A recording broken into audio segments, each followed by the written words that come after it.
back to my YouTube channel. Welcome back to my live stream. This is Jacob Cat 2024. I'm going to do my WWE Night Champion preview review, a live stream. We're going to talk, it's a 3-hour show. We're going to go through all 6 matches. Now the pay-per-view still on, it's almost over. We're at the main event. All the matches we already seen, we'll go through them all. But right now we're at the main event with Punk and Cena for the WWE Championship. Now this will be like, I'll make this live stream like an hour and 20 minutes. This video was sponsored by PlayStation. It was sponsored by JD from New York, Salamat Sound Off, Fight for Pro Wrestling, Good My Work Commentary. I got more on the way, so hit that like button, leave a comment, please subscribe to my channel. Let me know in the comment section below you guys want to see more. Enjoy this video. Now, the pay-per-view is still on right now, so I'm gonna watch it while I'm showing this. So, now I'm gonna show the pay-per-view. I don't want to miss anything. I think we're halfway done with the main event. Hope y'all can hear it, but if you can't, then y'all can hear my commentary.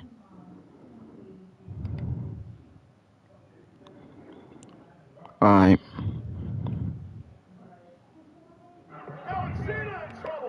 Y'all hear it?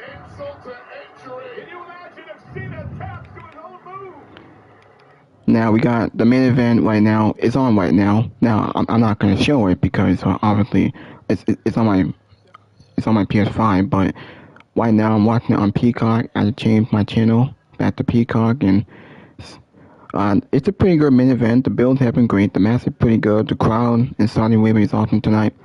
Now the match is going on with Punk just had the FTF on Cena and he got out of it. He got Cena in the corner. Now, I might well talk about the main event because I think we're halfway done with it. Alright, CM Punk, Cena reversed it into another suplex. He might go for another final shuffle. Now let me know you can hear the audio. If you can't, then I might well just keep talking. Oh wait, Punk countered. Oh no, look. Wow, look at that. AA. Attitude adjustment. 1, 2. CM Punk kicked out. Match is decent. It's fine. It started off a little slow, but it's picking up now. Now we got the near falls coming in. They're doing something interesting. Now, I will talk about the other matches first. With the opener with the Queen of the Ring Finals and Cody Rhodes and Randy Orton, and the U.S. title picture, and then the other matches on the card. We will go through those matches. We'll talk about some news and rumors for AEW, and I will let y'all hear some of the other podcasters who are doing their live stream and their reviews right now. But I'm gonna get into this main event. I think we have to be halfway over. I think we're getting close. Cena and Punk are very good. Now the match is now Cena had Punk on the apron. He's on the top rope, about to do a suplex. It looking like John Cena going for a super AA off the second rope. Alright, here we go. You gonna hit it?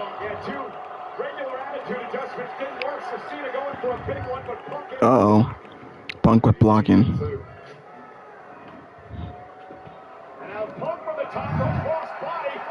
Oh no, John Cena reversed it.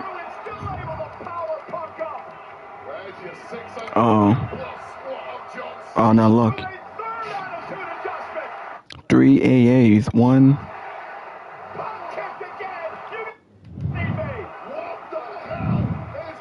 Damn. Crowd going crazy, crowd shocked. John Cena hit 3 AA, Punk kicked out. Did Punk hit GTS? I think he did. Man, it's a good match. Now I'm kind of over the spam and finishers. Hope they do something else. I'm curious. I think we're all curious how the match is gonna end. There's no way this match will end clean. It had to be a screwy finish. This is awesome.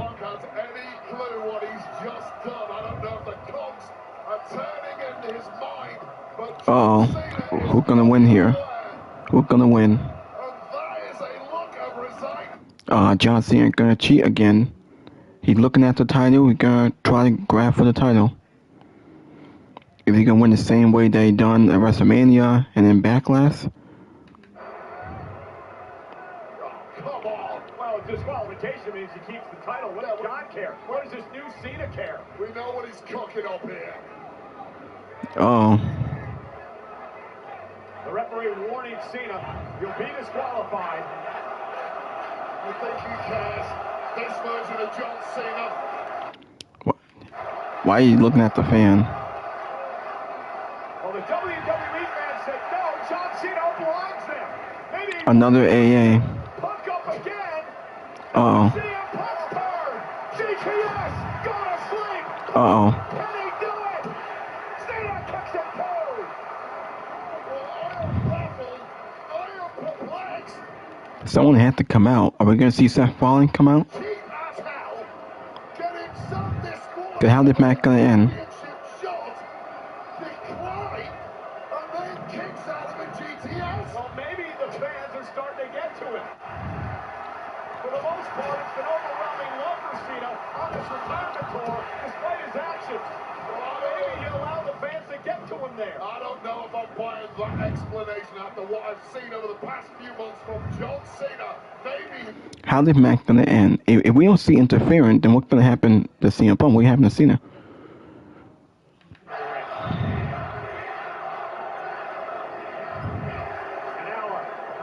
Cena throwing rights and haymakers at each other.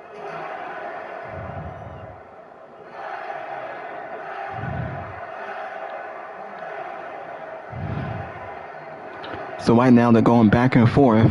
Back and forth they go. Punk and Cena back and forth. Oh wait. John Cena doing a comeback. Oh, we took out the referee.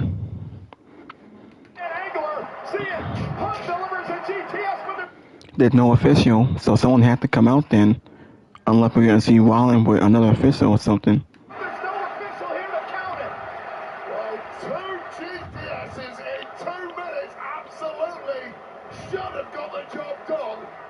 Dan Engler, referee, inadvertently dropped down and out. Yeah, Punk didn't see what happened because he ducked out of the way of the tackle, and then Cena just clocked the referee, who's down and out now. Yeah, that was a nasty landing. The shoulder tackle was bad enough, but the way the ref contorted through those ropes and hit the...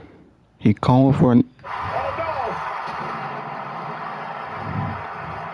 no! Seth Rollins, I knew it. Rollins is coming out to cash in.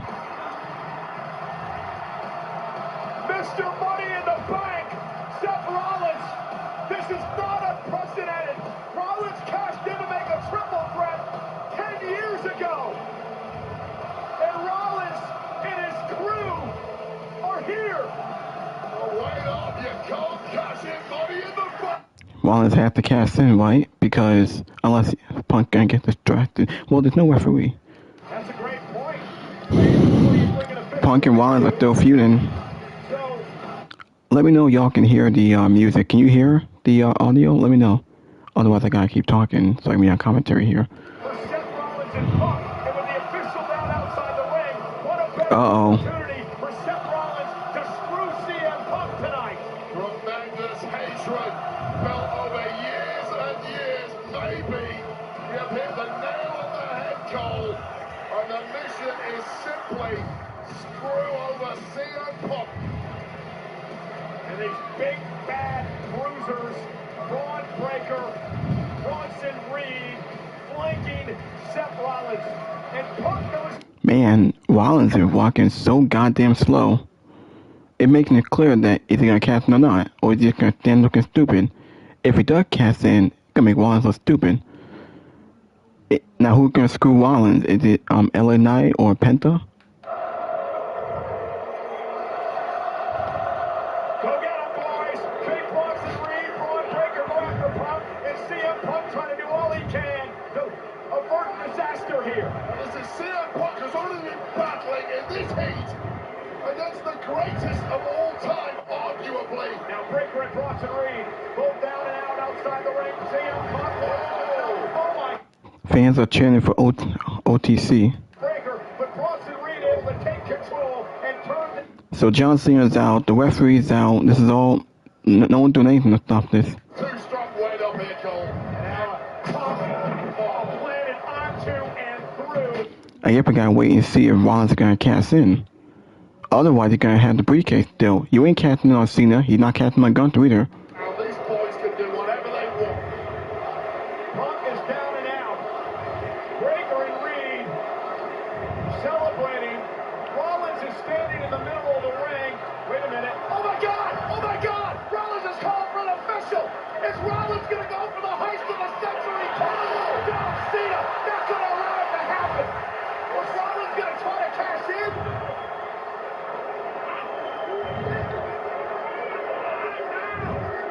So John Cena hit the referee, and now Rollins and Cena are arguing in the ring. Cena said not on my watch. Attitude adjustment to Rollins. What is going on with John Cena tonight? Breaker and Brooks and Reed now. Taking down Cena. We might not get Roman Reigns, because Rollins still hasn't cashed in yet. Come down here for you. CM Punk is busted open. He's beaten and battered and bruised. So we got Penta. There's no Roman Reigns, but we got Penta.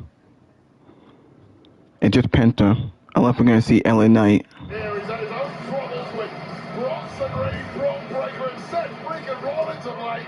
And Penta now. And Braun Breaker going at it. That's a brave woman. That's crazy. I wonder how long it's gonna last. Now we only got Penta out here. Don't tell me Penta the only one that's gonna show up. I think we gotta get LA Knight. Dumping Penta on the stage. Well, thanks for trying, Penta. It was noble but foolhardy. And another man who's had an issue with Rock. We got Sami Zayn. Now we got Sami. He coming out here, taking out Braun Breaker. Breakers scrambling. Well, that has changed the game, hasn't it? Already been through one war this evening, ready for another. A lot of shenanigans overbooked this main event is. Wow, they're so focused on Braun Breaker and Sami Zayn fighting right now that Cena, he's out, and Rollins is out, the referee's out, both referees are out. And look at Penta from all way up top, taking out everybody. Well, Penta, Zayn, and Braun Breaker are out. We still got Bronson Reed in the ring. He gonna take down John Cena, so I guess we gotta get LA Knight. We gotta get LA Knight. Jumping Reed. Cena with the big man up. 330 pounds. Hey. Well, we didn't see no one else. And CM Punk. Where's Rollins? Is he not gonna cast in? Where's the referee? Man, this is... I do think it's way overbooked. A lot of shenanigans here. Punk and Cena had to help one another. There's still no official in the ring. So, we don't know if Rollins can cast in or not.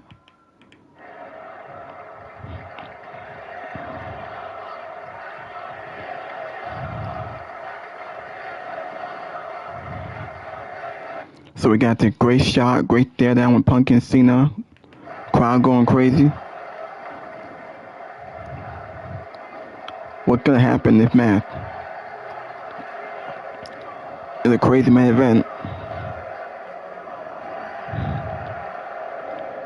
Man. The main event's still going on. I'm watching it too. I'll go back to the PS5 and do my review, but right now I'm still on Peacock. I'm still watching this main event. We're at the end here. Cena and Punk doing a hug. John Cena looking into the camera. He had that there. We're gonna go for a low blow. CM Punk going for a GTS. And now we're gonna see Rollins. Is Rollins now gonna cast in? Can we just hurry up? Can you just cast in already so I can feel? Oh wait, never mind. He threw him out the ring.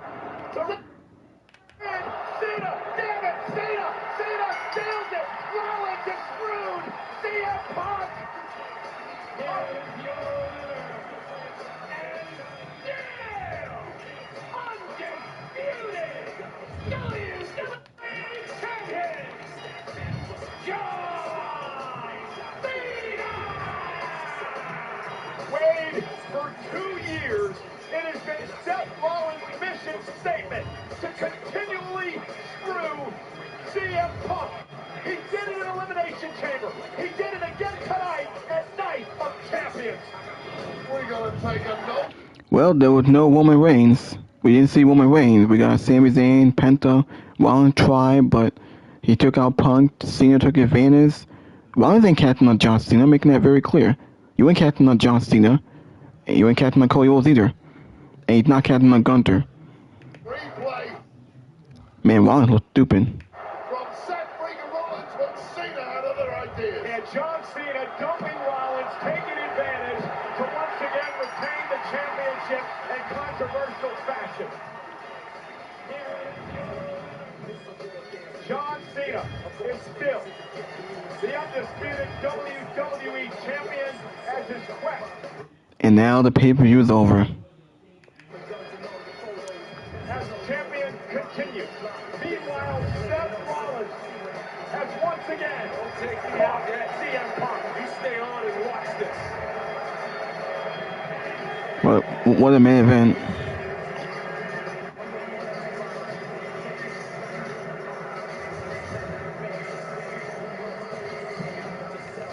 Well, that was the pay-per-view. What a main event. Well, the pay-per-view is now over. What a main event. There was no Roman Reigns. Rollins, I think this was the first time he actually teased it. He tried to cash in. Rollins looked like a goof. He looked like a fucking idiot. Taking too long to cash in. And when he about to cash in, then Cena takes him out. He takes advantage and pins CM Punk. Retains the title. I told you, Seth Rollins is a failed cash-in. He's already been like a joke. He's been fucking boring since being aligned with Heyman and the two goons, the two lackeys, Braun and Bronson. Rollins is a failed cash-in. Now, how long is Roman Reigns gonna be out? He's on a personal vacation. We might see him return at SummerSlam. He ain't casting in on John Cena, and you ain't casting on Cody Rhodes. He's not gonna be on SmackDown as the World Champion. He ain't casting on Gunther. Why would you interfere in Gunther's match with Goldberg in Goldberg's hometown? And Goldberg's retirement match. His family gonna be there, his friends are gonna be there. They're making a bit about Goldberg's match. You know Goldberg's gonna go out the right way. If Seth cashes in, it's gonna justify, Goldberg, they thought that'd be retirement match. Goldberg might get a rematch. And we don't want to see that. You're not casting on Gunther because they're both heels. Cena's a heel, Gunther's a heel, Rollins is a heel. There's no babyface. Unless it's Cody Rhodes, and that makes no sense. You ain't casting on Cody Rhodes. Seth Rollins is a joke. He ain't casting in, it's a failed cast-in. I was hoping for a failed cast-in, but you ain't winning the fucking world title. You're not beating Gunther, you're not beating Cena. Whenever we see Roman Reigns come back, it's a failed cast-in. Been saying this ever since he won Money in the Bank. Seth Rollins is an automatic failed cast-in. Now, we don't know when Reigns is gonna come back. I don't know why it's taking so long. Why is Reigns on a personal vacation when he goes away for 4 months? We might see him at SummerSlam. Now, if Rollins can have a match at SummerSlam? I mean, I think Reigns and Rollins is a SummerSlam match. But I don't know what's going to happen. But anyway, there was a decent show. A couple good matches here. I thought we had a great match with Orton and Cody. Cody Rhodes won King of the Ring. Sami Zayn had an okay match with Karrion Kross. Rhea Ripley had an okay match with Raquel Rodriguez. I think it may have been the best thing for Raquel since Jordan Judgment Day. That was a very good match. A very good 3-fight with Raquel and Rhea. And we had a very good Queen of the Ring final with Asuka and Jade Cargill. Jade Cargill won. It looks like they may have botched the ending. It may have been fucked up a little bit, because it took them a while to announce her as the winner. But Jade, she won Queen of the Ring. She'll face Tiffany Stratton at SummerSlam. We had a very good match with Solo Sikoa and Jacob Fatu for the U.S. title. Solo Sikoa won the U.S. title. He beat Jacob Fatu with the help of a returning Tonga Loa. And finally, the debut of Hikuleo. Hikuleo finally made a debut, It was reported he was there in Saudi Arabia. He'd been doing dark matches and main event on SmackDown. Now we all knew that he signed with the company last year. He finally made a debut. He's now with Solo. The Bloodline story going to continue. Solo Bloodline is getting more stronger. It can be dominant, obviously. Solo, JC Mateo, Tonga Loa, and Hikuleo. That's 4 people now with Solo. Well, 3 people. We're waiting for Tama Tonga. We don't know when he's going to come back. Hopefully it's not too long. But the Blood get more dominant. Your undisputed WWE champion after... And we got the press conference, obviously. Yet left the building, but once again, Seth Rollins has got in this man's way. Jackie, there's so much to unpack. Yeah, so, alright, so, now let's get back to my, PS5 before I talk about the other, podcasters here.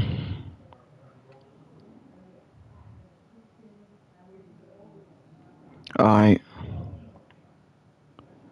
Been like 21 minutes now.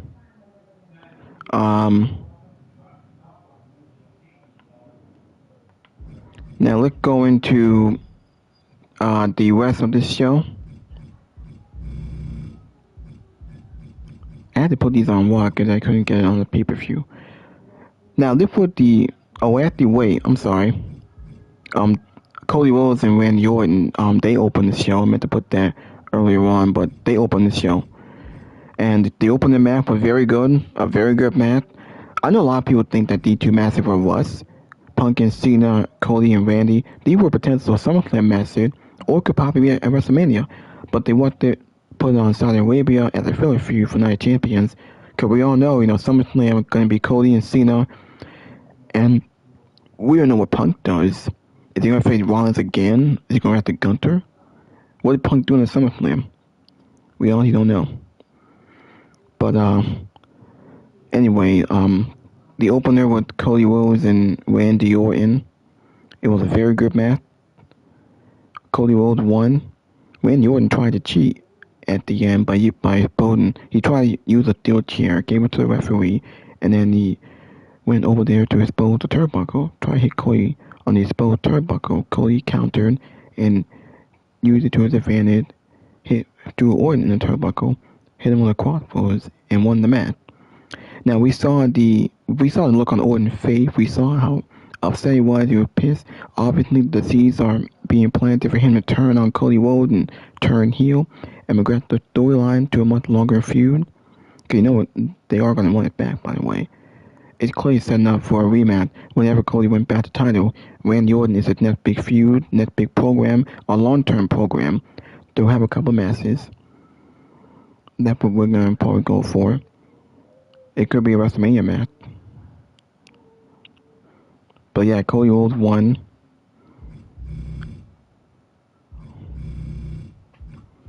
Sami Zayn and Karen Cross was a very good match.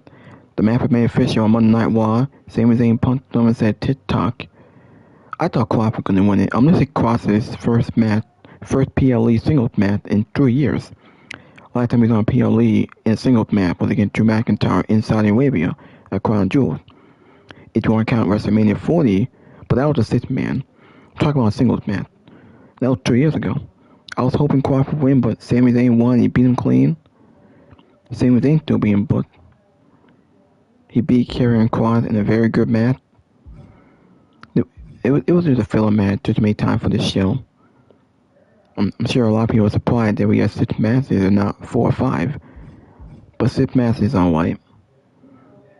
The show went 3 hours. Raquel and Rhea was a very good match. It was a 3-fight. We did see Roxanne get involved and try to help. She tried to hit a DDT on Rhea, but Rhea countered. Rhea got Raquel. Now Raquel's still not getting over. She's still getting over Yasin. She came out with the tag team titles. Are they going to do anything about that? Because Liv Morgan, she's out indefinitely. She had a shoulder injury. She dislocated her shoulder on Raw 2 weeks ago, so she's out indefinitely for like 6 months. So maybe Roxanne gonna step up with the Judgment Day. She might be tag team champion with Raquel, and they might be champion for a bit, at least until Oliver comes back. So we might look into that new storyline. I thought it was a very good match. Rhea got the victory. Rhea and Raquel do have history. They wrestled a couple of times. So Sami Zayn won. We really won. We had two decent matches. We had another good match here with Solo and Jacob fought too. Like I said, it was a very good match. The storyline was great. The story will continue. Fatu got screwed over. He's gonna chase the title. Solo wins his first single title on the main roster. He's the new U.S. champion. He's still carrying the bloodline. He's gonna lead the new bloodline. This time Fatu's out. Obviously Jimmy's gonna get involved. I'm not sure if Damian will. They already teased Damian and Aleister Black. So we could look at Jimmy Uso, Big Jim, and Jacob Fatu against Solo, Tonga Loa, Jason Mateo, and Hikuleo. He made debut tonight. Solo Sikoa, the new U.S. champion.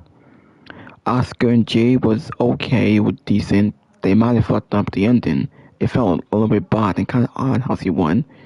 I don't think the crowd popped too much. They popped for Oscar, but not too much for Jade. It's getting hard to believe Jade as a baby face, her being pushed in this way. But she won Queen of the Ring. She'll face Tiffany Stratton. We did see Tiffany in the crowd at this show. Now clearly they're setting that mess up. It'll be Tiffany and Jade. Possibly Naomi could cast in. Now she teased on Friday, but she might cast in at SummerSlam. Hopefully Bianca comes back and we start setting up Bianca's heel turn. I laid it out. I know Salamander and JD laid it out. We could look at a storyline that we got with Daniel Bryan all those years ago at SummerSlam where he had everything taken from him by the Authority. We can look at here. Jake gonna win the title. She'll have everything taken from her. If Bianca turns heel and helps Naomi cast in, and Naomi wins the title, and Jake gonna chase the title. And maybe we'll look at Jade winning the Rumble and having a moment at WrestleMania. That's what I think this is all looking forward to. So Cody Rhodes won that. CM Punk and John Cena was very good. It started off a little bit slow. Started off counter, elbow tie up, shoulder tackle. They went back and forth. They hit some big moves. They hit some finishers. And then we saw a lot of shenanigans. Overbooked, main event finish. We all knew it would. This match was not ending clean. Because you have to protect CM Punk in some way. Now, there were a lot of shenanigans here. Sami Zayn, as soon as Seth came out, he took it slow at the time. I kind of knew we weren't going to get Roman Reigns. Because Roman Reigns is on a personal vacation. We might not see him until the build of SummerSlam. By the way, the build is already starting. The build to SummerSlam is already starting right now. Because after Cincinnati Champion is over, I'm not going to count Saturday Night Main Event because that's in 2 weeks. The road to SummerSlam is going to begin. We got the whole of July. And I think at the beginning of August, that's when we're going to get SummerSlam. Because SummerSlam is on... It's 2 nights. It's on August 2nd, August 3rd. So we got the whole month of July. I don't know when we're going to see Roman Reigns, but I don't know when. Now, we saw a lot of interfering. Based on what we saw on Monday Night Raw, Sami Zayn got beef with Seth Rollins and his new group, Penta. They teased that with Penta. Seth told him stay out of the way. Penta got involved. He got taken out by Braun Breaker. Sami Zayn helped take out Braun Breaker. We didn't see LA Knight, even though LA Knight had a beef with Seth Rollins. They screwed him over, and he helped cause Bronson Reed his match and Braun Breaker their match. We didn't see LA Knight. We only had 2 of the baby faces, and that was it. Sami Zayn and Penta. And Seth, he tried to cash in. Once Seth brought the second official, John Cena, shockingly, surprisingly, took out the second official and got in Seth's face and took out Seth. And he was able to steal a win. He snuck a victory, retained the title. He pinned Punk. Punk got screwed again thanks to Rollins. Punk continue feuding with Seth Rollins, we may look at a six-man tag with Sami Zayn, Penta, CM Punk, again, Rollins, Braun Breaker, and Bronson Reed. It's looking at to be a six-man tag. They might do that on Saturday Night Main Event, because that's in 2 weeks. Now, Cena gonna be on SmackDown. He's gonna feud with Cody Rhodes. Seth ain't catching in. Cody Rhodes has to win back the title. Why would you screw over Cody Rhodes again? That's not gonna happen. So that only leaves to Rollins to captain on Gunther. Do you only think he's gonna beat Gunther? You gave Gunther the belt for a reason, not to be a transitional champion. That ain't happening. So John Cena obviously retained here. Yeah.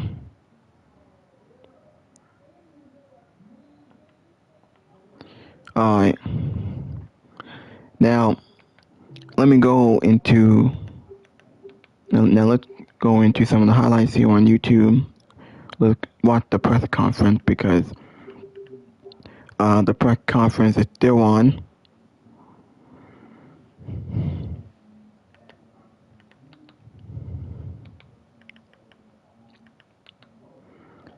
Alright.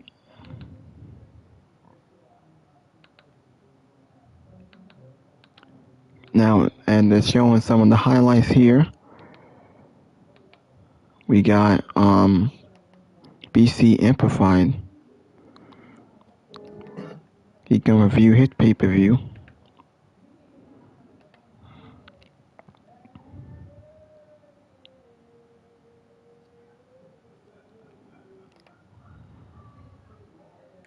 My unit live or...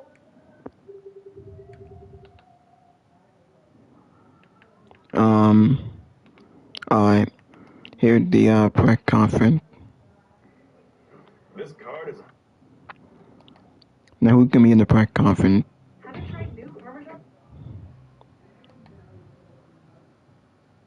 This is the... Now let's see who's in the press conference. Oh, actually, wait a minute.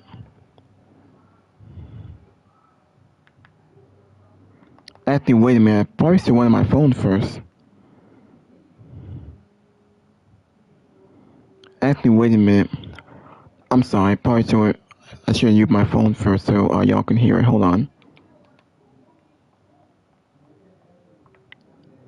I keep forgetting about that.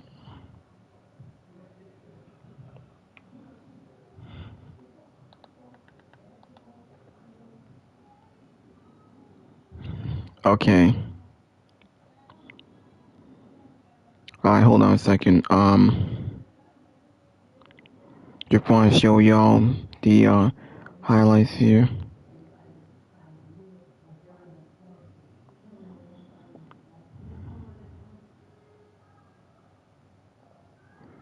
So we got No DQ, we got Post Wrestling, Fightful, Pro Wrestling.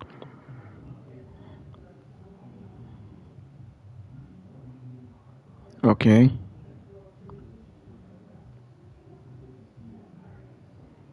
Hey, what's going on? Come on now. What's so slow now? Come on now.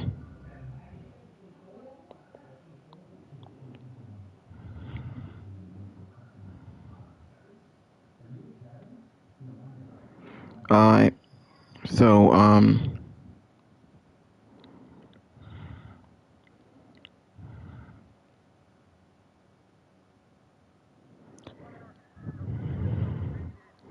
the press conference that you're getting started.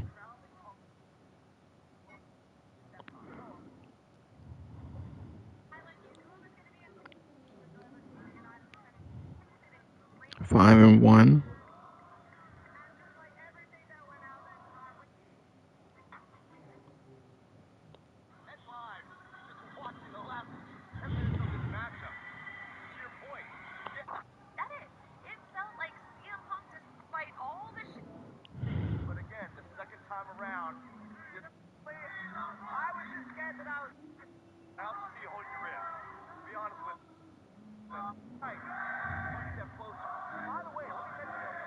Roman Reigns, his name being chanted.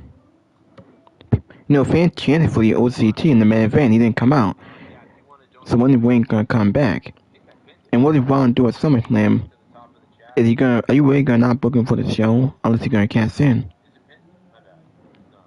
The only time that should fail cast in is by return of Roman Reigns. Could happen at WrestleMania. Cause you know we're gonna see Roman Reigns come back. With Uber Eats, you can get groceries and snacks like this.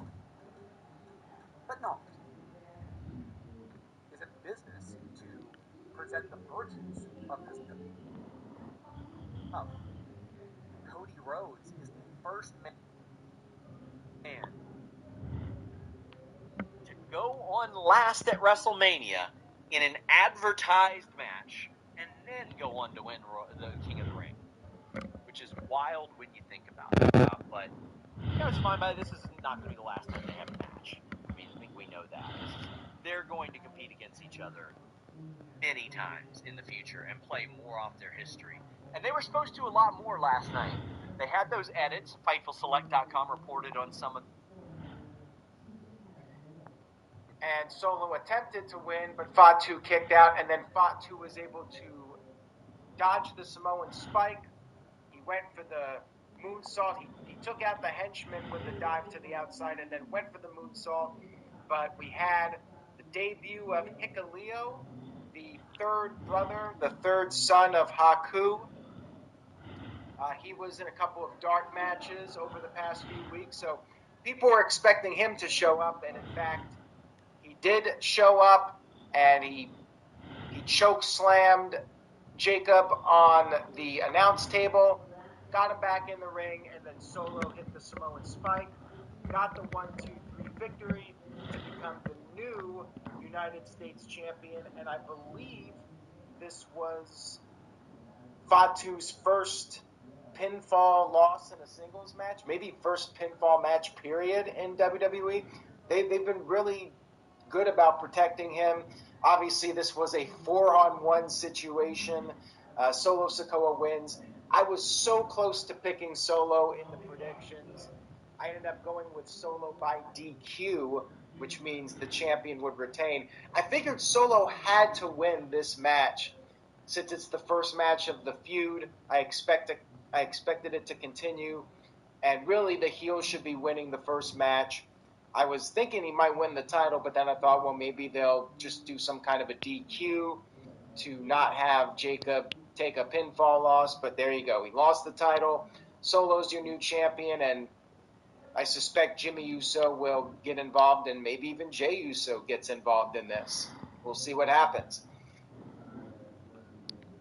We got a couple super chats here, which I'll get to.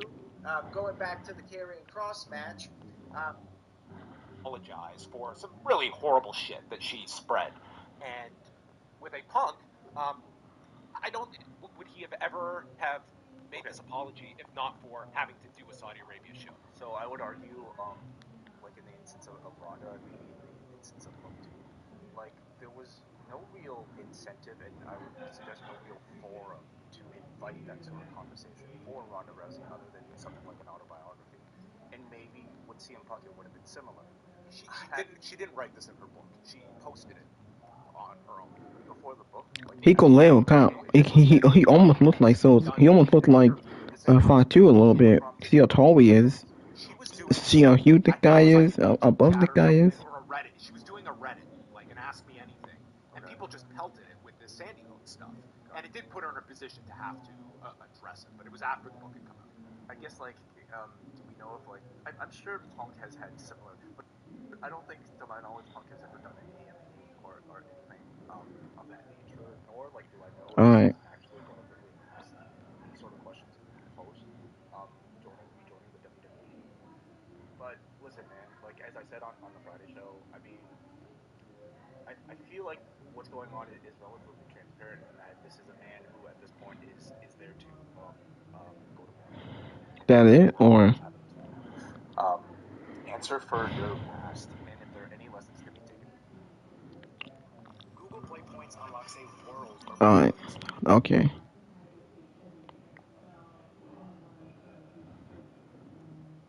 Hold on. See what Fight For had to say. Show him what's up and Fight For Pro Wrestling. This one made sense. it's a street fight. So naturally, Roxanne's going to get involved. But I got no problem with that. It makes sense. She's trying to endear herself to Raquel Rodriguez, who's still walking around with the 2 title belts, right? And based on what I've heard, they are not vacating these titles. I'm in favor of that. Now, do I have any confidence that WWE will book these titles well? No. It has been one of the most consistently underbooked, ignored championships in existence. Although, women's U.S. titles getting there. No, it's Has the not. same like Chelsea had like 42 matches with Michin. Zelina defended the title successfully once in 2 months. All of my fears about the booking surrounding these championships unfortunately comes true.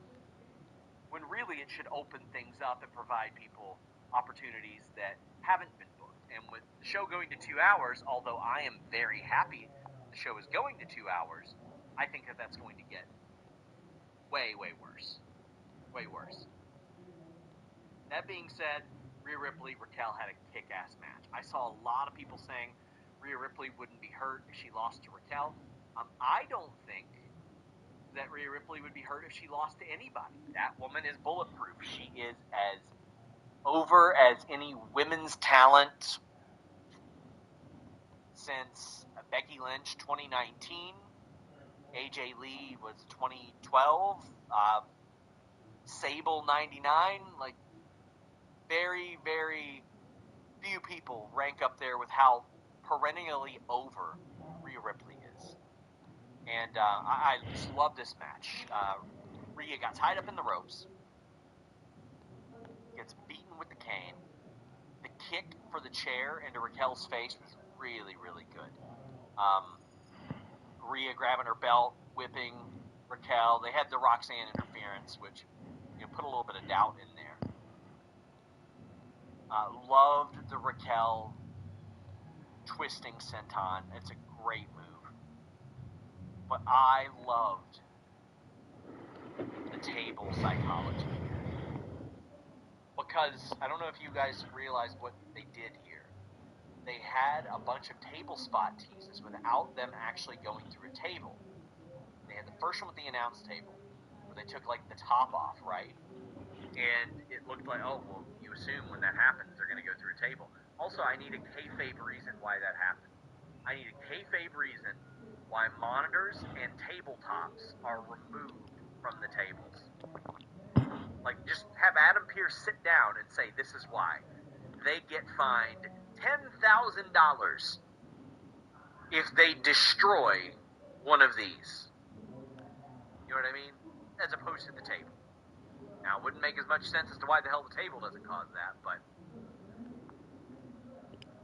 then they sort of bridged the table, the top of the table, and did the spot through that, and it was a filthy spot. Like, I looked at it, and I was like, man, I hope Raquel is okay. Hope she's all right. But then there was the spot for the table inside the ring. And there was a great Tejana bomb counter from Rhea Ripley here as well. And Raquel didn't go through the table. She ended up booting Raquel. And they end up with that bridged on the top rope as well. And they used it as a platform for Rhea to hit that riptide. Somebody said sweeping them off violently breaks stuff regardless. Sure, just give me a kayfabe reason. Just give me a kayfabe reason. This was one of the best riptides I've ever seen. This was a phenomenal finish. It was a great way to integrate tables without breaking tables, which isn't something you see a lot of. Usually if you're pulling a table out, you are going to break that table, or at least a table, or else the crowd is going to revolt against you. And the crowd not only didn't revolt, the crowd loved the finish. I loved the finish. Thought that it was a really, really smart way to do that, while also being like, well, here's the table. It always gets used, right? Not always. At least not in that capacity. I think you got to do some of that in pro wrestling. We got Solomon to sound off. We're going to do his review, his live stream. Now see what he has to say about this. Celebrate this summer with savings.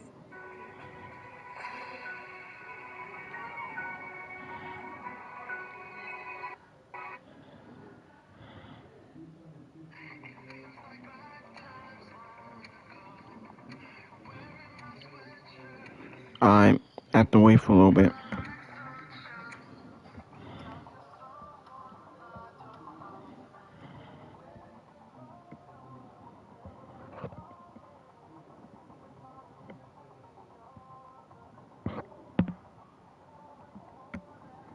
Alright.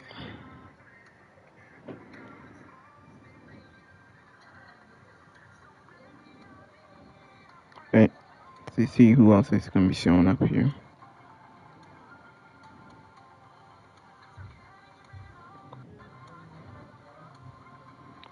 Wait, that's it? Well, let's see about the press conference. We got Triple H in the press conference, so is this almost over? Like, it's only 30 minutes long.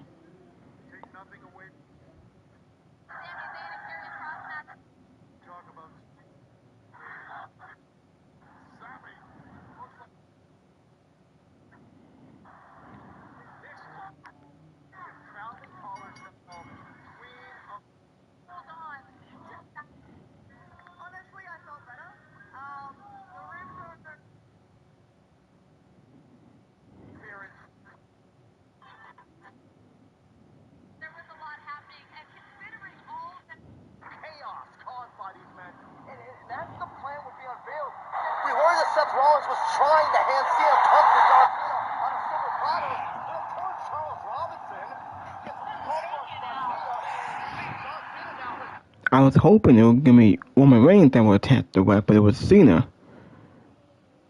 Well, John Cena trying to keep his title. That tells you how long we're going to keep delaying Reigns' return. After Night Champion, we got Sunday Night Main Event. John Cena's not going to be on that show, is he? Is it only Gunther?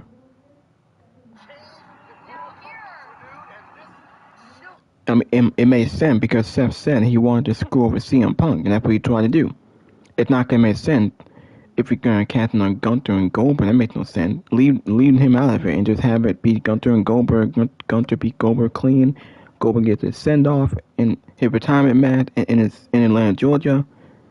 He's not casting in on Cena and Cody at SummerSlam. That's not happening. That's not how you want to close the show. I don't want to see that. It's set up for Cody to get the belt back.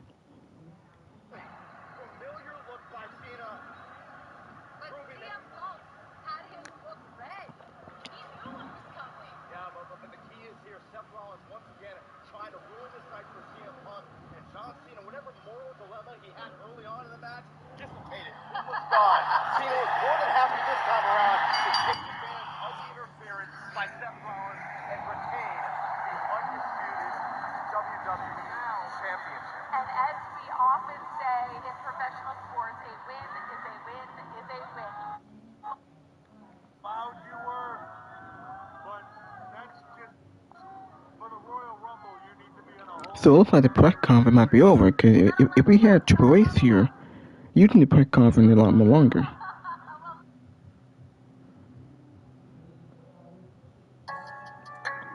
Hold on, we got commercials here.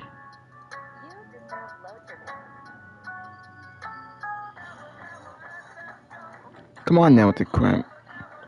These stupid ass commercials. WWE Championship, and when I knew that they were doing this match at Night of Champions, I was actually disappointed because this to me is a SummerSlam match. Like, this is so much bigger than just Night of Champions or Saturday Night's Main Event or a show like that. And the matches that they had in the past, really all of the matches that Punk and Cena have had in the past were at least good. Some of them are just classics. Their Money in the Bank match, their Raw match. They had a great SummerSlam match many years ago. But John Cena has not had too many great matches, let's just put it that way, since he has started this retirement tour. He is not the same in-ring performer that he was even just 5 years ago. Just not there anymore. Which is not to say that he was, flying around the ring doing all this crazy shit even before. But clearly, it all depends on who he is in the ring with and who his opponent is going to be. He had a lot of history going into Backlash against Randy Orton, right? So many matches over the years. Those guys shared the ring so many times, I couldn't even begin to tell you how many times it was. And they went in there at Backlash, and they actually had what ended up being a really good match. With Punk, I had great optimism that there was still some of that old magic left, right? We got a little taste of it at the Elimination Chamber. They had a little exchange in that match, but I was hopeful that we would be able to recapture some of that on the show tonight. I am happy to say that they went in there and they had what I thought was a good match. The chemistry between them is still there. Do I think the match they had at Night of Champions is going to go down as one of the best matches that the two of them have ever had? Top 3? Anything like that? No, not even close. But there was still something there between them, and I still feel the same way that I felt before, which is that this is a match that should have been saved for a bigger show like SummerSlam. But Triple H obviously has a vision for Cody Rhodes going into SummerSlam. He has his story, which is still unfinished business between him and John Cena. What we got in the main event tonight, honestly, it felt to me like a diet version of what we had at WrestleMania last year between Roman Reigns and Cody Rhodes. That match was overbooked to all hell. I said that's the Avengers Endgame of WWE is what I called it at the time, because you had so many people getting involved and so many different stories intertwined, and they all came to a head at the same time, right, in that match. But it all made sense. It all made for a very exciting match. We kind of got a version of that here. It was not nearly as exciting as that was, but that was my first thought. This is like a diet version of what they did at WrestleMania last year with all of the interference that we had here in this match, because Seth Rollins came out with his new posse, and he teased possibly Make it cashing in happen. his Make it Money in the happen, Bank wife, man. briefcase. Tell your wife, man, to He make came it out there happen, with or I Bron will. Breakker, and he came out there with Bronson Reed. Because I got me. And he made you think that he was going to cash in that briefcase, but then all of these other people started showing up. Penta showed up in the main event. I mean, look, I'm glad that Penta got a cameo in the main event. He hasn't gotten a whole hell of a lot lately. So, I mean, good to see him, but, I'll tell you, the first time I heard that music hit and I saw Penta come out, I said, what the fuck? Penta coming out during the main event, but he's had his issues in recent history with, again, they still have no name. We'll call them the Heyman Alliance, okay, until they come up with something better. So he's had his issues with them lately. Sami Zayn comes back out, during the main event to try to fight them off as well, right? So all of this stuff is going on. You got the ref bump. You got all of this stuff that you would normally see in an overbooked main event. And it made sense. Like, you can overbook something for the sake of doing it. You can overbook it in a way that doesn't make sense, or you can overbook it in a way where, okay, at least the people who are coming out and getting involved, right? Like, it makes sense. But I'm a little sad because for what will likely end up being the final John Cena CM Punk match, it's just the sort of thing that I don't think they needed. But it was clear that CM Punk was not winning this championship, and so this was WWE's way of protecting him. How are we going to protect Punk in defeat instead of just having him be kicked in the dick like everybody else and pinned? And this is what they came up with. We had a fake out on the cash-in. There was no Money in the Bank cash-in the end. He tried. Rollins tried.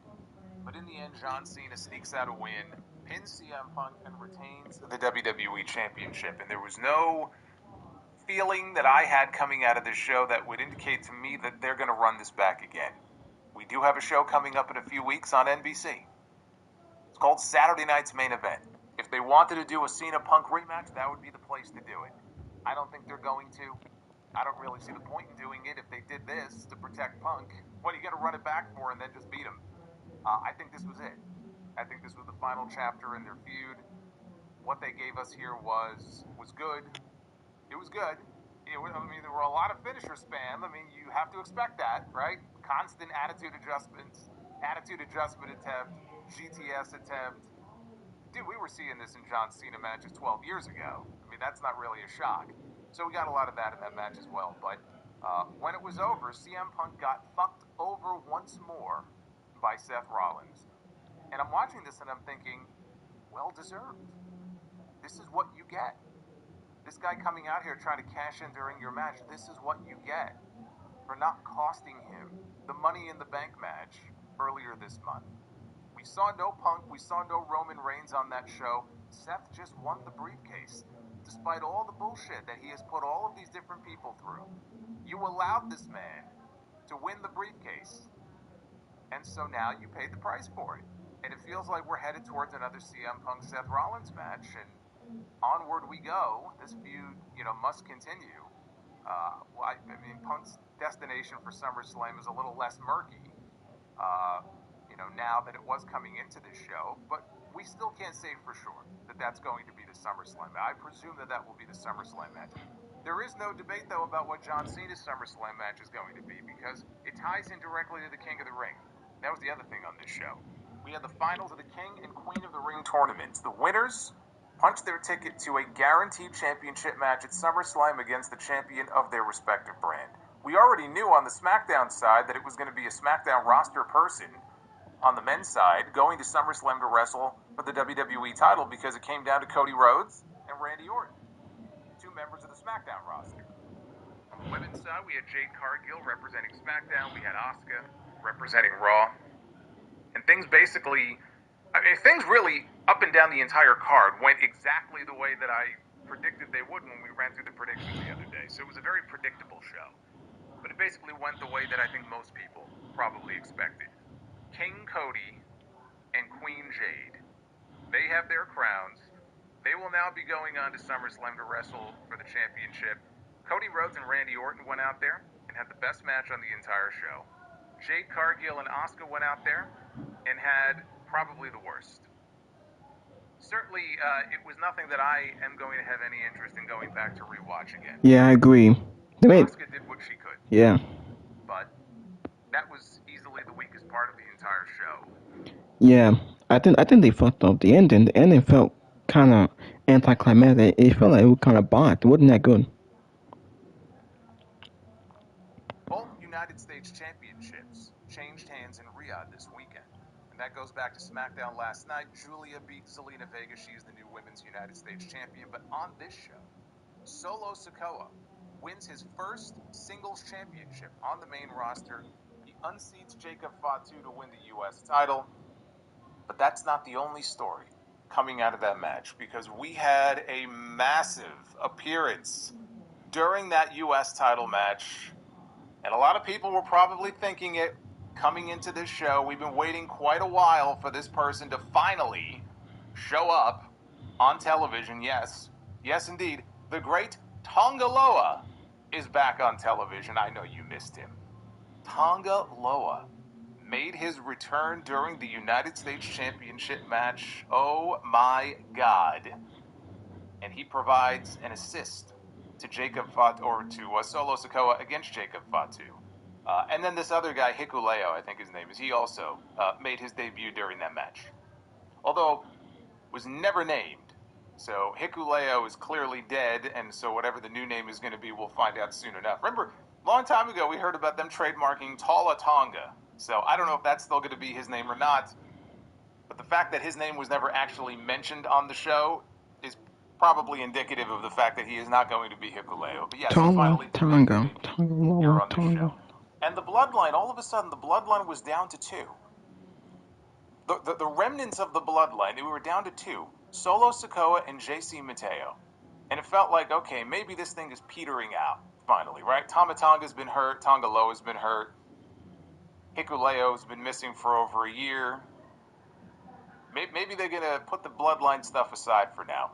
All of a sudden, we went from two to what are they? Back up to like four, right? Probably five when Tama Tonga comes. We got Solo Sikoa, we got JC Mateo, we got Hikuleo, we got Tonga Loa. All of a sudden, the Bloodline has respawned. And so it ain't going nowhere. But Jacob Fatu now is going to have to chase to get that U.S. title back. I thought that it was a decent show. This was a very middle-of-the-road show. Definitely not their best effort as Saudi shows go. There have been some really good Saudi shows, actually, in recent years. They put a lot more focus on these shows than they did at the very beginning of their relationship. This was not one of the better ones, but it was decent. There were some things I liked. There were some things I didn't like. A lot of it was very uninspiring. Didn't get me terribly excited. We're going to talk about everything that happened here on the show, including all the madness of the main event, because this is your WWE Night of Champions 2025 review. I am the Solid Monster. Thank you joining me here on a Saturday afternoon, or depending on where you're watching this, it could be early in the morning, it could be late at night. But I'm glad you're with me. Like and subscribe. Super chats are open. We have a brand new one. You can find all the special ones, all the amounts listed in the description down below. I will be reading all of your super chats a little bit later. And let's get those likes up, and maybe we could do some Be the Booker a little bit later on. It's a fun thing we usually do at the end of these streams. So hopefully that will be coming up a little bit later on here in the stream. But we open the show. We'll start there. That's usually what you do, right? You start with the opening of the show. I'm not going to start with the closing of the show. That would be pretty stupid. I'm not even drinking yet. Why would I do that? The opening of the show was the King of the Ring final. We had Cody Rhodes one-on-one with Randy Orton. Orton entered first. Shut up.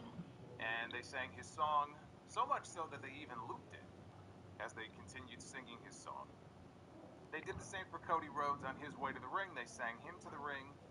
All of these international crowds, man, no matter where they go, doesn't matter what country, doesn't matter what continent they go to, they all think that they're on America's Got Talent or something. I don't know. Everybody sings. I wouldn't go to these shows to sing. Nobody wants to hear me sing. I don't want to hear them sing either, but they seem to have fun doing it. So Orton comes into this match. He owns, we were told, a 7-3 singles record against Cody. This is the first time that these two have locked up in a match since 2013, I believe. 12 years since we've gotten a Cody Rhodes-Randy Orton match. Our first since Cody came back to the company 3 years ago. And they didn't do much for the first few minutes. They didn't really have to. I mean, the crowd was very loud at the beginning of this. Rhodes went to the top. Rhodes to the top. Alright, now let's see JD from New York, the other podcaster, gonna do the review. Shop and save on styles made to match your summer energy.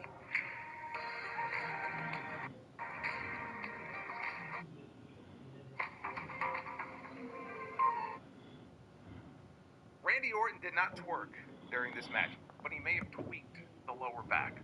That automatically became the story right there. Cody took advantage. He had a disaster kick for 2. Orton responded with a backbreaker, which is not a very smart thing to be doing if you have a bad back. So, of course, as soon as he hits the backbreaker, he winces and he grabs the back. So Cody wrenched Orton's back around the ring post. He followed with a missile drop kick. Orton fought back and hit a power slam. The injured back, though, prevented him from making the cover fast enough. Cody kicked out.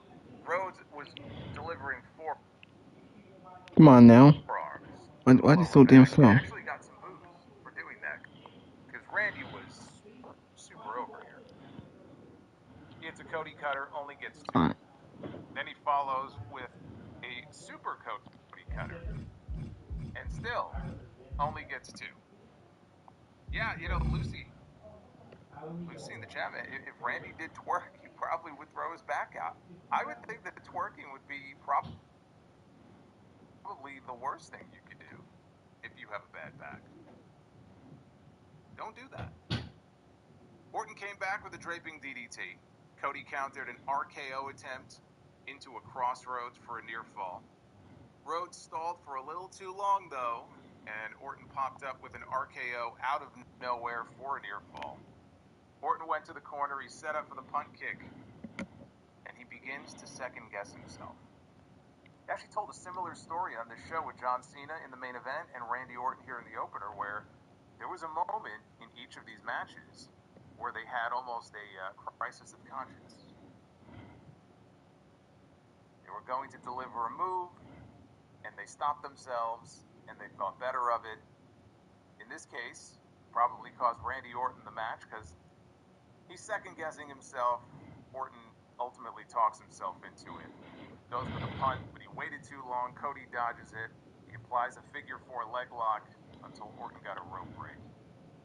Which is kind of an odd thing to do. I mean, when you have a guy here who is selling a bad back, I mean, why wouldn't you go for something like a bear hug? I mean, it doesn't really make a whole lot of sense. I mean, if this guy has a bad back, I know what I'll do. I'll apply a figure 4 leg lock. It's not very smart there by Cody. Rhodes went for another Cody cutter. Orton caught him out of midair as he sprung off the middle rope with an RKO. That was a great spot. And it had the fans convinced that that might be the finish. Of course, it wasn't. Cody kicked out. So then Orton went outside, and he grabs a steel chair, and he brings it into the ring. Again, another similarity with what we saw in the main event where John Cena left the ring to go grab the title belt to bring into the ring. Here, though, Orton had an ulterior motive, so he brings the chair into the ring, which would be a pretty fucking dumb thing to do. Because you get disqualified, you don't win King of the Ring. Charles Robinson takes the chair away from him. When he does, Orton goes to the corner, and he pulls off the top turnbuckle pad, so it was all part of the plan. Rhodes blocked Orton's attempt to use the exposed buckle and shoved Randy into it instead, ribs first, really like right under the armpit. And he goes into it, the upper rib cage, and Orton lets out a scream. Cody follows that with a crossroads, and he covers Randy Orton for the win. 20 minutes into this match. The fans were definitely louder for Randy than they were for... I mean, they cheered Cody, but they were louder for Randy than they were for Cody. They still cheered when Cody won. Orton left the ring. Cody is presented with the crown by both general managers. Byron Saxton makes his way over to interview him. And Cody first said he wanted to thank Randy Orton, who he said mentored him, spoke up for him. He said this would not be Orton's final stop in Saudi Arabia. He asked all the fans to give him a round of applause.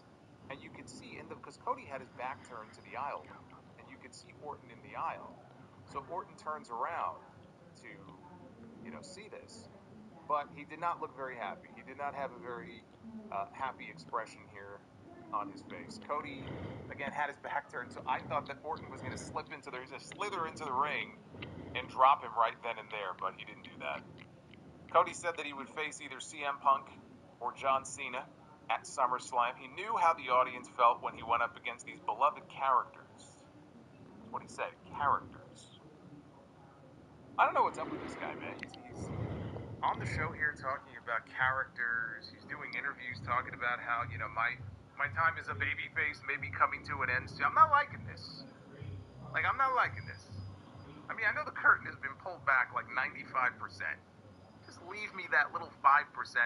I don't think we need to, but then again, I mean, that Netflix show is premiering in a month. What is it? WWE? What the hell is it?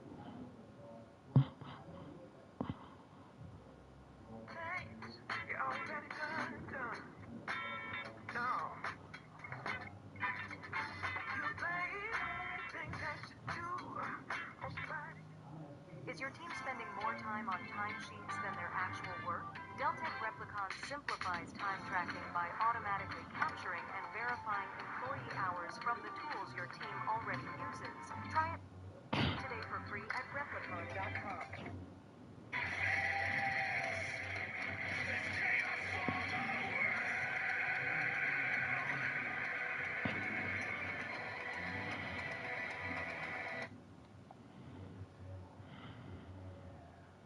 And frankly, even that looked a little goofy. It's just a different time now. It would be really stupid. Honestly, if Gunther stood there and put the crown on his head, just the kind of character that he is, it would have been dumb. And it would have been dumb for Cody to do it. Now, if you're a certain type of heel, it might make sense. But Cody is not. So, he should not be wearing a crown on his head. I thought this was the perfect first match between these two. I have been waiting for these two to get in the ring together ever since Cody came back to the company. There is so much history, rich history between these two going back to when Cody was first coming up in the ranks and he was handpicked by Randy Orton to be part of Legacy. And they even shared the ring together at WrestleMania one year in that triple threat match. I don't know, whatever happened to that DiBiase guy. He may be behind bars soon. But there's a lot of history there that has not even been touched. And there were a lot of teases last year in little backstage segments where, they were friendly. They might be sitting in the locker room and Orton would glance over at the championship and you just knew, maybe they're not going to lock up soon, but down the road, they're already, giving you little hints of what's coming. And so now they have their first match in a match that, a week ago, we didn't even have on the card because Cody didn't even qualify for the finals until Monday. So this all came together very late in the game, and it's like, well, man, you're going to do the first Cody and Randy match and hardly have any time to promote it. I looked at it as, again, this is just match one. Like, their feud, and they will feud, their feud has not even really started yet. But what we had here on this show was the beginnings of a longer feud between them that I think will likely kick off coming out of SummerSlam, whether Cody wins or not, coming out of SummerSlam. You know, as far as the match itself, we had the usual overkill. You know, we had the overkill of all of the finisher attempts and kickouts. And I mean, we see this all the time in wrestling. This is not just a WWE issue either, but we see it a lot in WWE. I'm not a big fan of that. We get this all the time. The finish itself was a little flat too. I'm not even saying, oh, the finish was so great. That springboard into an RKO off the ropes, I mean, for a split second had me sold, even though I didn't honestly believe Randy was going to win this match. Had that been the finish of the match, you would have had people all over social media raving about the finish. Oh my God, what a great finish that was. So the finish was definitely a little flat. But again, the match did what it was supposed to do. And what the match was supposed to do was plant the seeds for what is coming in the future. And also keep in mind, Cody didn't really do anything wrong here. Randy is the one who introduced, or tried to introduce, the chair into the ring, right? Randy is the one who went and removed the turnbuckle pad and tried to use that shortcut, and it blew up in his face. All Cody did was just take advantage of it. So I think part of the story here also is Cody finally did what he was unwilling to do at WrestleMania, because he was a dumb fuck at WrestleMania. He had the chance to take a shortcut to beat John Cena. He didn't do it, and it cost him the championship. And so now he's heading into a rematch with John Cena, and I think they're trying to illustrate that this time it's going to be a different Cody than the one we saw at WrestleMania. This time he will not be unwilling to take advantage of a situation if it presents itself.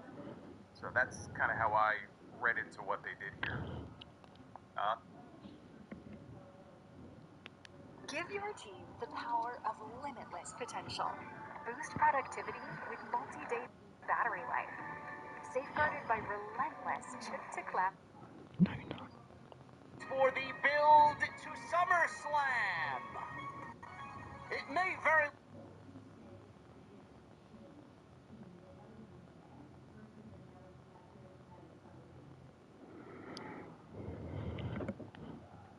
And maybe John Cena against Cody is going to end with Cody going heel. I know some people are praying for that. I know some people are hoping for that. We are going to get a heel Cody Rhodes. Cody himself is out there now publicly just flat out saying, my time as a babyface is going to be coming to an end sooner than later. I don't know why he's out there saying this, especially if it's true. I don't know why you would even want to give people the hint. Just let it be a surprise. I don't think it's happening at SummerSlam. There's been nothing done, nothing, to indicate that it is going to happen at SummerSlam. I think it's a lot of people who are, maybe sick of Cody as, the dominant babyface who kicks out of all these big moves, and they're sick of it and they want to see him go heel. And that's fine. I mean, that's fair. I think it's just people reading a little too much into it because he is still the top babyface in this company. Yeah. I just don't see them turning him heel yet. So I don't think it's going to be him. If anyone's going heel, I think it's going to be Randy Orton. That's what I think. Yeah. Welcome to everybody who is with me here on a Saturday afternoon. Glad to have you. Nearly 50.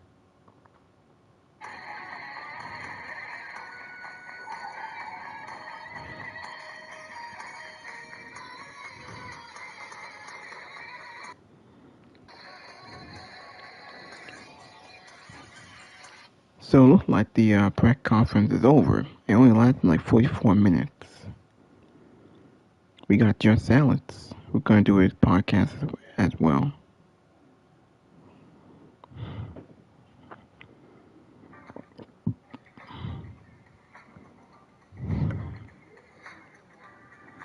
Obviously not going to take too long. CM Punk got screwed.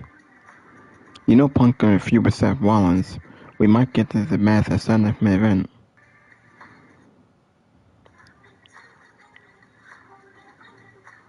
Rollins ain't catching on Cena.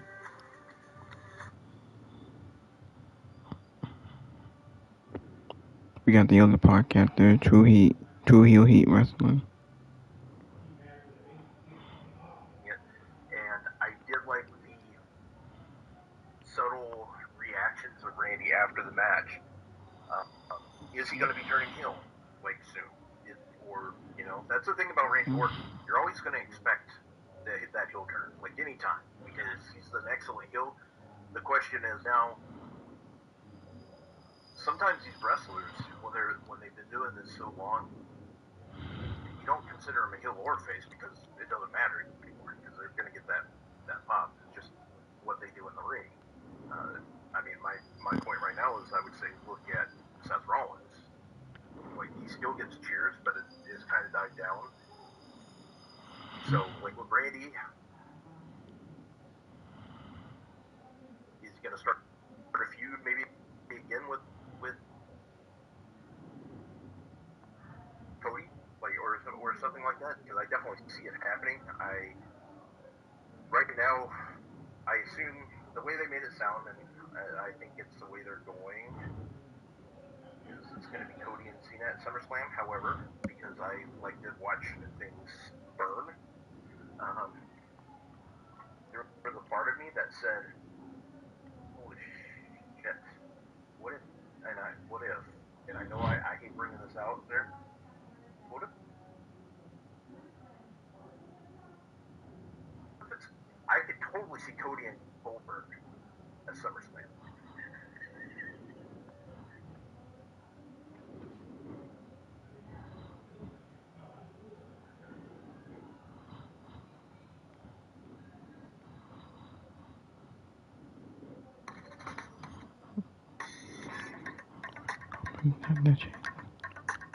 It's not gonna be Seth Rollins the group, it's now the Watch group.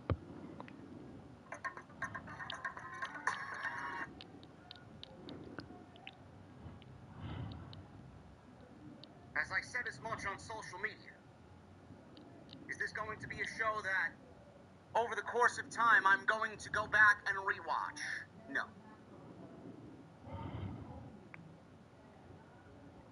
God damn it. The show I can honestly say that has that type of vibe is this year's Elimination Chamber.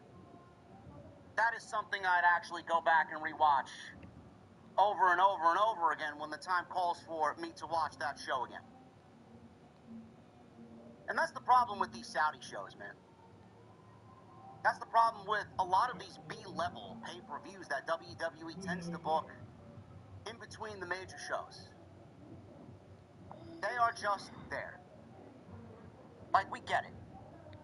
There's going to be a portion of the IWC that fucking loves all pro wrestling, and everybody is just sunshine and rainbows, and you can't say anything negative about anything. You can't criticize anything, otherwise you're labeled as a hater, and you're labeled as a engagement farmer, and he does nothing but negativity for clicks.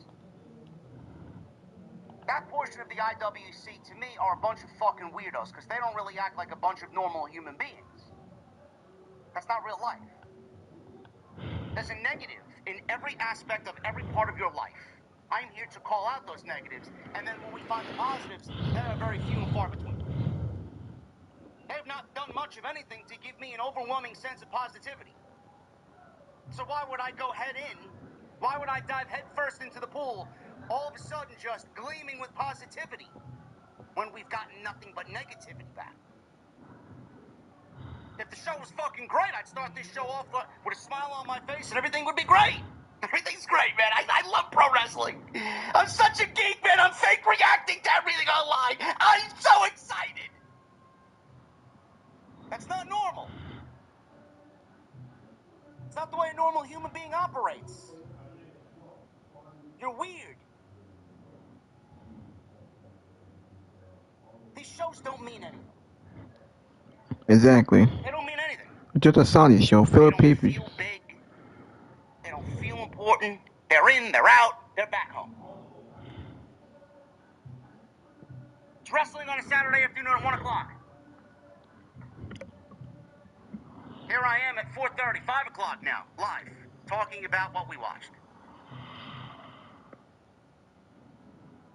We know WWE goes there, they get paid very handsomely, and then they're gone.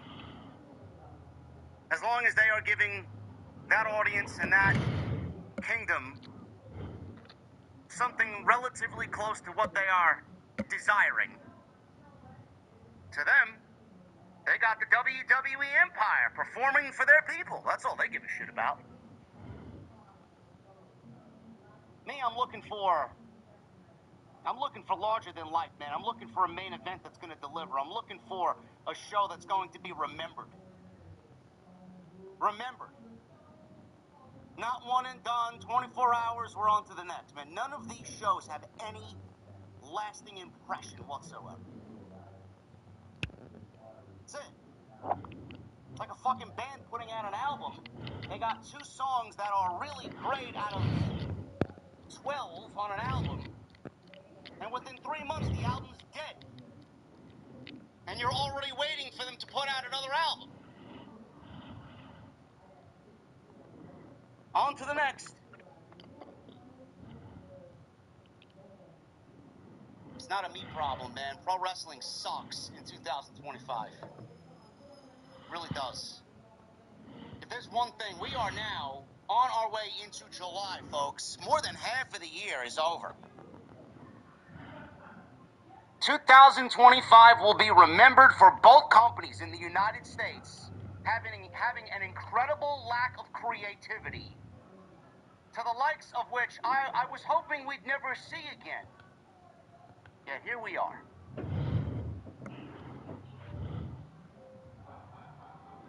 I know I sound all doom and gloom, but I have a reason.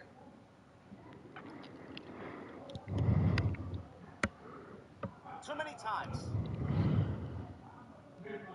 and it's happened a lot in this John Cena heel run as WWE Champion, because they don't know what else to do. I don't think they can physically do anything else. I love CM Punk. Yeah, me too. Through all his faults and all his wrongdoings and all that he has done, that could be labeled hypocritical. Still a fan. Still a fan. I'd buy the guy a fucking coffee if I could meet him once. Because I appreciate what he's done and the influence that he's provided to people that do this content creation thing, and the influence that he's provided to a demographic that wants to be rebellious and speak up.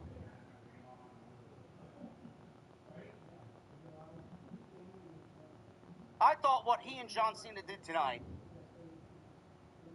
obviously it was a step down from what we last saw of them on that fabled night in Chicago at Money in the Bank. Don't forget about I wasn't SummerSlam. expecting them to recreate the magic that was there, but the magic that is still there between them. We saw little glimpses of that tonight. They bring out the best in each other. They work incredibly well together. The 3 weeks of build that we got for this match tonight at Night of Champions for the WWE Championship is probably some of the best build in the main event scene that you'll see all year in WWE. Because it's Punk, and it's... You probably know Vistaprint for business cards, but did you know we print everything you need to brand your business? We print banners and signs that help you stand out, and must-have merch like tote bags, t-shirts, and hoodies. Right now, new customers can get 20% off with code NEW20, because if you need it, we print it at Vistaprint.com. performers in company history. If you put him on your Daniel Mount Rushmore, Bryan, that I'm was a not story going to that they argue. told. CM Punk wasn't a story. Without That was John Cena, part I of don't it. know where this I was company... part of it. There was no reason for Kevin Nash. Without John Cena, we might not even have a WWE, to be quite honest with you.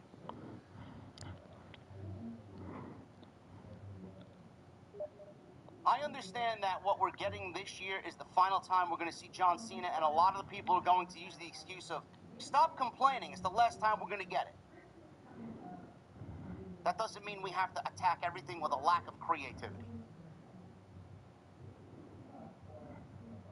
There has been an overabundance, overusage, an overwhelming sense of interference. Everything is riddled in interference. Everything. And not just one guy. I mean, we got multiple fucking guys. Multiple interference.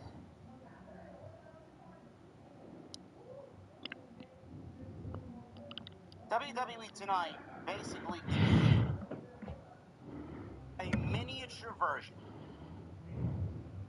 of the WrestleMania 41 main event, or the WrestleMania 40 main event, rather, between Cody Rhodes and Roman Reigns in Philadelphia. That's what they gave you. WWE has relied on the overabundance of interference in that similar format for a lot of their main events throughout the year. We've seen it done in Roman matches. We saw it with Cody and Solo Sikoa when they did Bloodline Rules, when Roman Reigns came back. Every WWE main event feels like a Bloodline Rules match.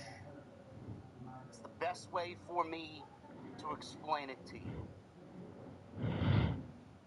Why does every match why does every major main event need to feel that way?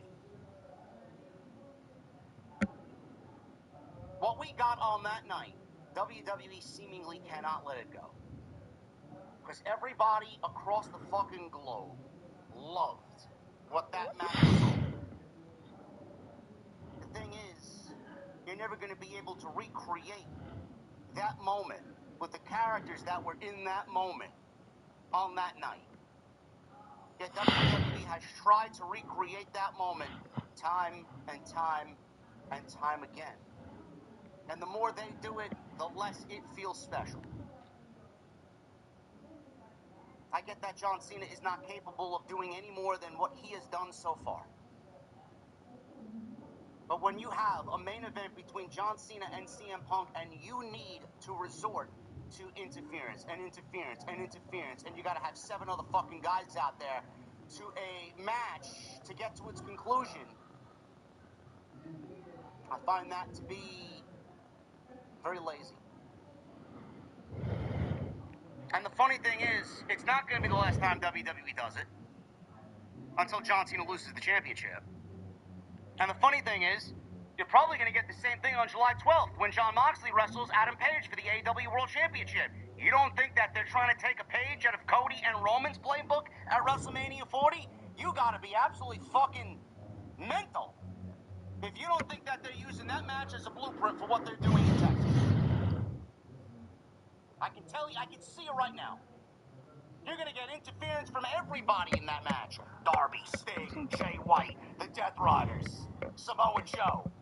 I mean, everybody's going to be... Bryan Danielson. Everybody's going to be out there. Maybe you enjoyed what you saw tonight. I did. I don't want to sit here and tell you I didn't enjoy it. But some people are going to enjoy it more than I did. That's fine. It's perfectly okay. But maybe your idea of a main event is different than my idea of a main event. It's just lazy. 2025 Pro Wrestling will be riddled with both companies here in the United States lacking creativity. And the sad thing is, the new age fans this year of 2025, the ones that exist on social media that immediately blurt out their opinions and they engagement farm off clips and this and that and all this other nonsense. The new age fans are the ones that are going to enjoy this. But they don't know any better. Because they're too fucking stupid to realize the way that things were done are not being done today. They think what they're getting is pro wrestling. They think what they're getting is the way. They think what they're getting right now is right. It goes hand in hand. As pro wrestling gets more and more lazy, the people who enjoy this shit get stupider and stupider every fucking week. Democrats. Then when this happens, nothing happens. Whenever I open her bag, Hold on. goes crazy and comes running. Who enjoy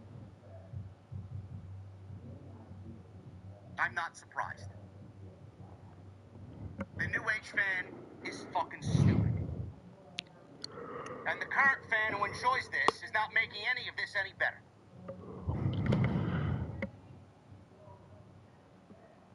John Cena and CM Punk were having a very decent match up until, obviously, the referee bump. And the typical smoke and mirrors, the typical heel tropes that John Cena has to go out there and showcase in his world title matches. Referee goes down, here's John Cena going after the title belt. He's going to use the title belt as a weapon. And then all chaos just fucking... everything just comes down, man, one by one. We see Seth Rollins, we see Braun Breaker, we see Bronson Reed, we see Paul Heyman, we see Penta, we see Sami Zayn. We see another referee who runs down, Charles Robinson runs down. He gets blasted because Rollins called for him as he was going to cash in his Money in the Bank contract. What we got is Rollins not cashing in. John Cena and CM Punk had a momentary glimpse of respect for each other, only for John Cena to once again, lazy, give you the eye, give you that look that he gave you on March 1st when he turned on Cody at the Elimination Chamber. To try and kick Cena, or try and kick Punk rather, in the balls did Cena. Punk seen it coming, and Rollins tried to bash Punk in the face with the briefcase to cash in on John Cena, and that was Because not The the Rock case. came back and he got involved in the storyline, and The Rock said it. CM Punk being laid out by Seth Rollins, 1, 2, 3, and the match was over. That was it. John Cena retains the WWE Championship. I knew he would. As soon as Cody won King of the Ring, I knew John Cena would retain his championship. Even before this show, I knew John Cena would retain his championship. It was not really shocking. But I sit here questioning how lazy the fucking writers are and how lazy WWE and AEW are for doing the same thing in every fucking main event. Every main event seems to follow the Death Riders blueprint. I don't mind that when it's done periodically. But why does it need to happen every single fucking time? Every time. It happened at Mania. It happened at Backlash. It happens tonight. And the only match that John Cena had on a major stage was Saturday night's main event against R-Truth when he beat Truth in 4 minutes. There's no interference there.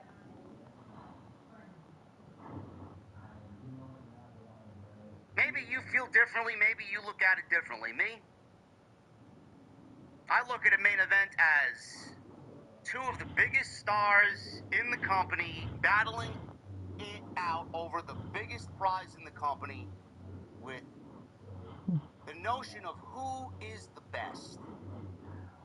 And if you have a storyline that you want to drag out and continue on after the match, then you may do so. Everything I have But when done. you start booking the main events This is every why single month on a major this company platform, the shouldn't same be. way that you did at WrestleMania 40 because it worked there and you think it's going to work every other time you do it, just with a different cast of characters. That's what I call fucking lazy, bro. How else do you want me to describe it to you? And I'm sure there'll be some people, some critics online. JD doesn't like pro wrestling. JD doesn't like fun. JD doesn't like this. Pro wrestling is supposed to be stylistic. It's supposed to be carnage. It's supposed to be crazy and chaos. That's great. There's a time and a place for that. Not every single fucking month. You don't belong here. I'm sorry, I want more. I'm sorry, I want better. This is the biggest pro wrestling company in the world. With some of the biggest stars in the entire industry. I should be sitting down. It's like I'm sitting down at a fucking 5-star restaurant and I get served fucking Burger King, bro. I'm watching WWE. I'm watching Cena and Punk in the middle of the ring. I want to see shit develop. I don't want to see rehashed garbage. It's like I sit down at a 5-star restaurant and they're serving me fucking scraps from 3 weeks ago. Here's your meal, sir. But what happened to the fucking 5-star rating? restaurant. Why did I come here? I was recommended this place.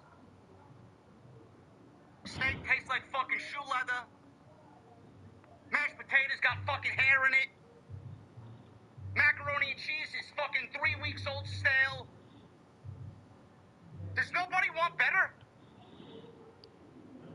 Or are we as a community now in 2025 conditioned to think that everything we watch is great?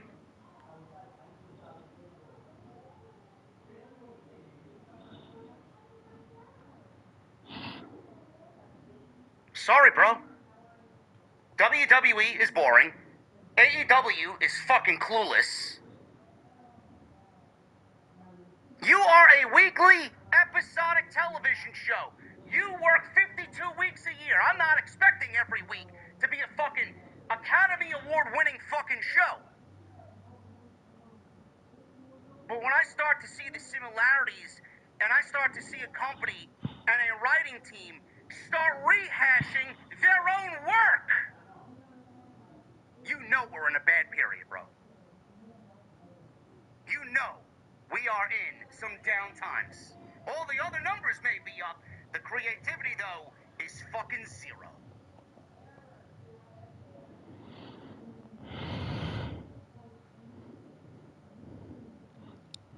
I know I'm not the only one to feel that way. They're making their money? Great. They're robbing Saudi blind? Great. They want to give you bare minimum just to rob Saudi blind? Go for it, bro. That's your business. You do what you think is best. Me? I'm watching a WWE program that feels so fucking sterile, so safe, it doesn't feel big.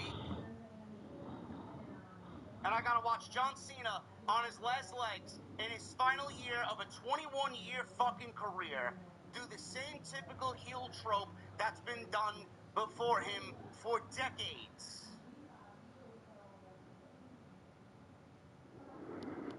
The only thing I'm thinking about after this Punk Cena match, which again I have to reiterate to everybody, I didn't hate all of it.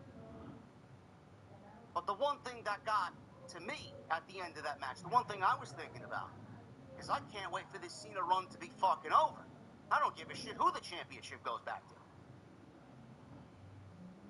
Right now, we haven't gotten any real story to the WWE Championship.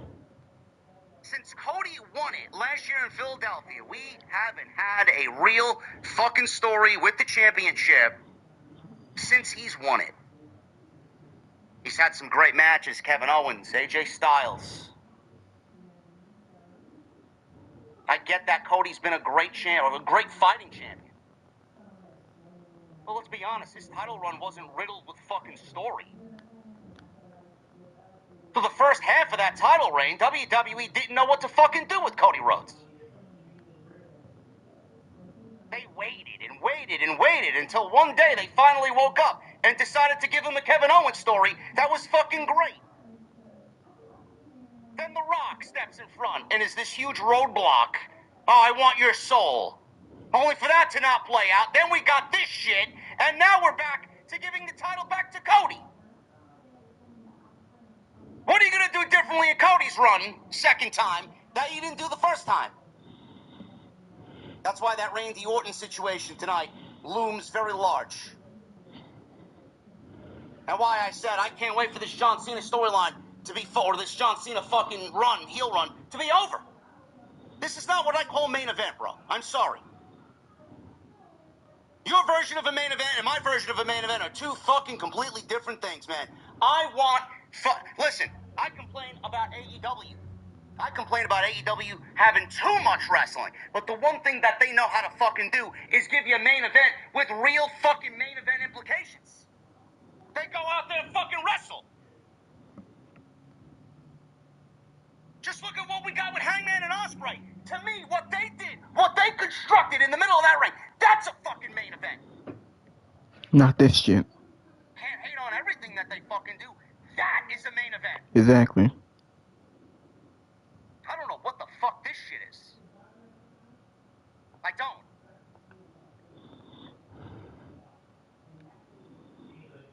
Shit needs to change, man. The way we we start looking at these main events, it needs to change. This shit's alright for a fucking undercard match, but for a main event, every single fucking month, and a company that has lost the plot and fucking zero in the creativity department, you're gonna accept this slop as good? The same old shit.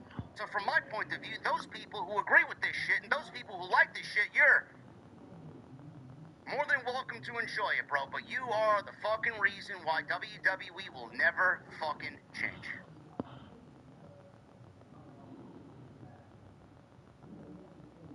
Cody Rhodes and Randy Orton. I know a lot of people were looking for my opinion on this. I thought it was a very good match. Cody doesn't have bad matches. He doesn't.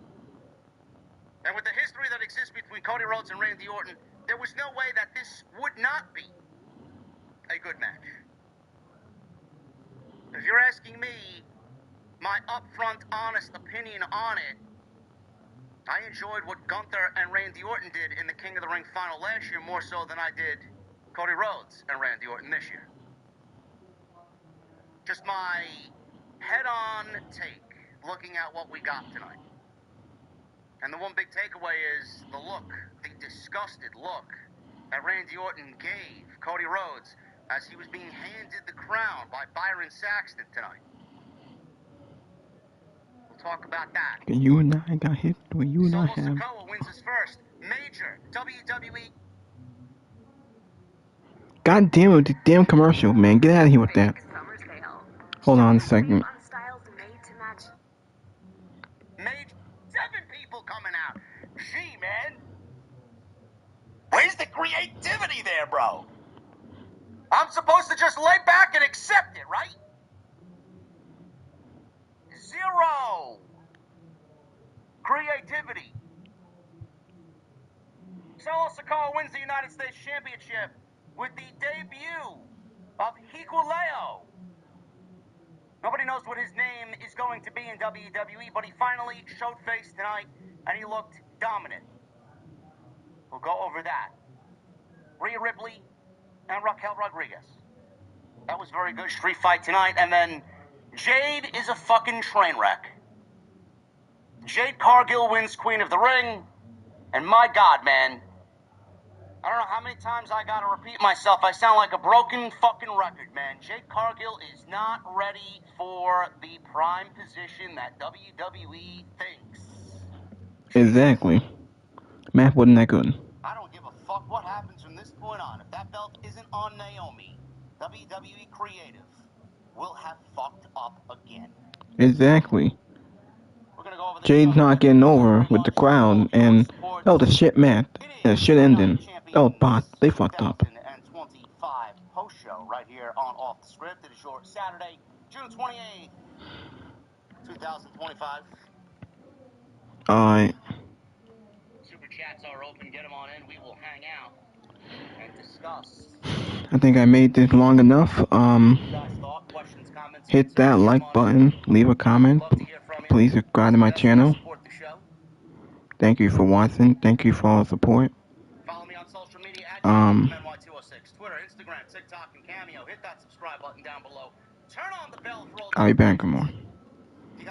Hit that like button. Leave a comment. I'll be back with more. Thank you for watching. Thank you for all the support. I'll see y'all later. Until next time.